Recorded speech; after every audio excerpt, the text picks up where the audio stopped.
1920 का वो दशक जब भारतवर्ष में खिलाफत आंदोलन अपने चरम पर था और तुर्की का ऑटोमान साम्राज्य पूरे विश्व पर खलीफा का राज व भारत पर भी पैर पसारने को उतारू था।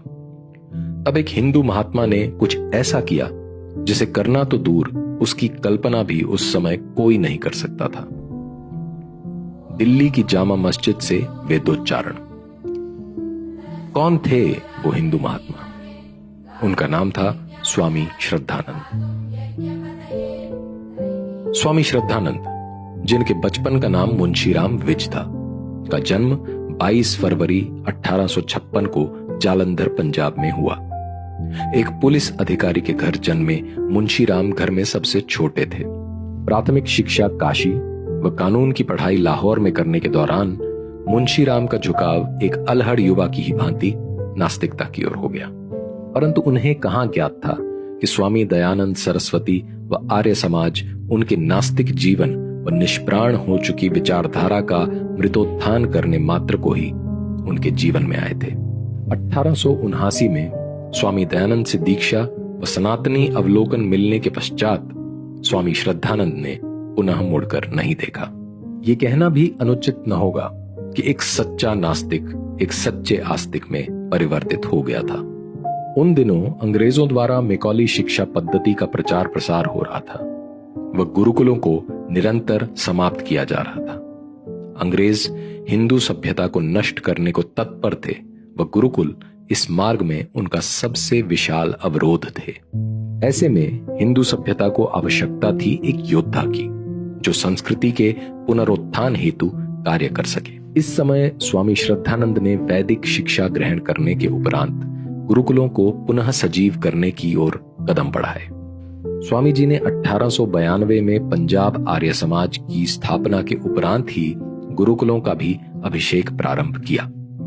मुंशीराम अब आर्य प्रचारक मुंशीराम बन गए थे और इनकी प्रतिष्ठा पंजाब में इतनी बढ़ गई कि लोग इन्हें प्रधान जी के नाम से भी जानने लगे थे।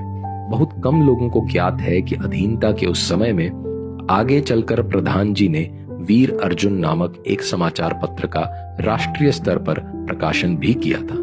जालंधर में कन्याओं के लिए महाविद्यालय की स्थापना के बाद विभिन्न गुरुकुलों व शिक्षा विद्यालयों की नींव रखी गई। 1902 में हरिद्वार के समीप कांगड़ी में स्वामी जी द्वारा स्थापित गुरुकुल ही आज गुरुकुल कांगड़ी यूनिवर्सिटी के नाम से प्रचलित है। शूद्र व अछूतों को लेकर मोहनदास गांधी से अपने मतभेदों के कारण स्वामी श्रद्धानंद ने कांग्रेस भी छोड़ दी। 1920 में खिलाफत आंदोलन अपने चरम पर था। तुर्की से फैलती उस्मानी सल्तनत की जड़ें भारत में भूमिगत होने को अग्रसर थी। विश्व भर में खलीफा के शासन की विचारधारा भारत में भी जिहाद करने के लिए उतारू प्रतीत हो रही थी। उधर जहां एक ओर गांधी खिलाफत आंदोलन के नेतृत्व में कांग्रेसी मुस्लिम नेताओं व मौलानाओं के साथ खड़े थे, वहीं स्वामी श्रद्धानंद खिलाफत नाम की इस विपदा को लेकर अति दूरदर्शी थे और उन्होंने इससे जन्म लेने वाली इस्लामिक हिंसाओं को समय से पूर्व ही भांप लिया था। वह सभी को इसके भीषण परिणामों को लेकर सचेत भी किया था, जिन पर उस समय मुस्लिम तुष्टीकरण की राजनीति के कारण ध्यान नहीं दिया गया और वहीं आगे चलकर मोपला और केरल के अन्य नरसंहारों में परिवर्तित हुए।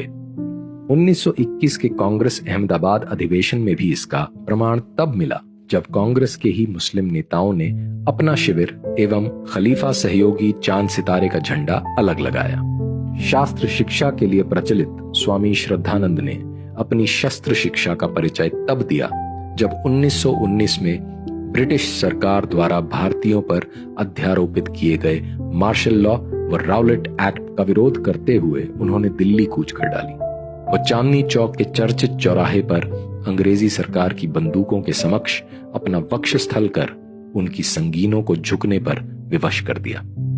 अंग्रेजों को दमखम दिखाने के पश्चात अब समय था 700 साल से भारत भूमि के खंड करने का स्वप्न लिए इस्लामियों का प्रतिकार करने का।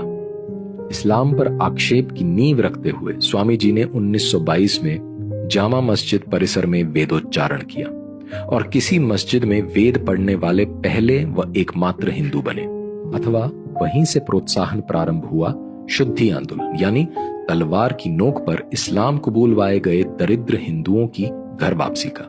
1923 में आगरा शुद्धि सभा की स्थापना करने के उपरांत आगरा, भरतपुर, मथुरा के कई धर्मांतरित मुसलमानों की हिंदू धर्म में घर वापसी कराई गई। विभिन्न स्थानों पर विशाल सभाओं का आयोजन किया जाता था, जिनमें लोग बढ़ चढ़कर हिस्सा लेते व शुद्धिकरण में अपना योगदान देते थे। स्वामी श्रद्धानंद ने भारत में इस्लामी जड़ों को इतना दुर्बल कर डाला कि इस्लामी उपदेशकों को जमात स्थापित कर घर घर जाकर इस्लाम का प्रचार करने को विवश होना पड़ा। अपने 700 सालों से स्थापित वर्चस्व को इस प्रकार निर्बल होता देख इस्लामियों से रहा न गया और 23 दिसंबर 1926 को एक ऐसे ही जमाती अंश अब्दुल राशिद नामक इस्लामी कट्टरपंथी ने विचार विमर्श के बहाने मिलकर निहत्थे स्वामी श्रद्धानंद की कायरतापूर्ण हत्या कर दी। शारीरिक अंत तो 23 दिसंबर को हो गया, परंतु इस महान आत्मा के व्यक्तित्व व विचारधारा का अंत करने की चेष्टा तब की गई जब 25 दिसंबर 1926 को कांग्रेस के गुवाहाटी सेशन में मोहनदास करमचंद गांधी द्वारा अब्दुल राशिद को भाई कहकर संबोधित किया गया। उन्होंने ये भी कहा कि वे अब्दुल राशिद को स्वामी जी की हत्या का दोषी नहीं मानते हैं। भारतीय इतिहास से हिंदू व्यक्तित्वों व महापुरुषों को मिटाने की चेष्टा कोई नई बात नहीं है और 25 दिसंबर 1926 को मोहनदास गांधी का वो कथन उसी का एक उदाहरण मात्र था। मगर यह हमारा कर्तव्य है कि हम प्रण लें और आने वाली पीढ़ियों को स्वामी श्रद्धानंद समान महापुरुषों की गाथाएं व उनके 3 शकार शुद्धि, शास्त्र एवं शस्त्र वाली विचारधाराएं सुनाएं व प्रोत्साहित करें।